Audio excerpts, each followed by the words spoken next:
Today we go over new details of Supreme Leader Snoke's injuries in Star Wars The Last Jedi. This is Mike Zero here once again. If you guys are new here to the channel, do make sure to subscribe to see future Star Wars content. I thank you all so very much for the kind support. It is greatly appreciated.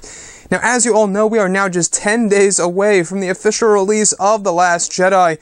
The film is just around the corner, and we will indeed be learning just a little bit more about Supreme Leader Snoke as we go into this film. But before we do, we did learn a little bit more about his injuries. And as you all know, as we have learned last week by Andy Serkis himself, is that Snoke's injuries are based off of the injuries that were received in World War I. Now, recently we learned this about Supreme Leader Snoke, that Snoke has this vulnerability to him. Along with limited movement, he has some difficulty breathing from his ribs compressing on his lungs. His hips are tilted and suffers with atrophy all over his body from living a sedentary lifestyle. He is still strong as he draws his power from his constant agony.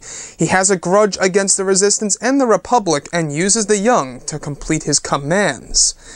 So I want to go over a couple of things here when it comes to Supreme Leader Snoke's injuries. Now, he does have this difficulty breathing, as it does state. His ribs are crushing on his lungs. They're essentially adding this weight on top of his lungs. And in a sense, I'm seeing a little bit of a parallel to that of Darth Vader. We do know that he needed a breathing apparatus in, of course, the original trilogy due to what happened to him during the battle against Obi-Wan Kenobi on Mustafar in Revenge of the Sith. So I'm seeing somewhat of a similarity there, though he doesn't need a machine, although it could very well be that machine next to his throne, which I have been predicting is very well a life support system. But overall, it is very interesting to know that he does have this slight breathing problem. Now, furthermore, alright, his hips are tilted. Now, I think that all connects to what we learned last week, is that his body is twisted like a corkscrew, according to Andy Serkis. I mean, Snoke is one, wreck of a character. I don't know what happened to him in the past, which we will be learning a little bit more about his past in The Last Jedi, but not too much according to director Rian Johnson, as he doesn't go too far into this character, and that will be saved for, of course, director J.J. Abrams for Star Wars Episode 9.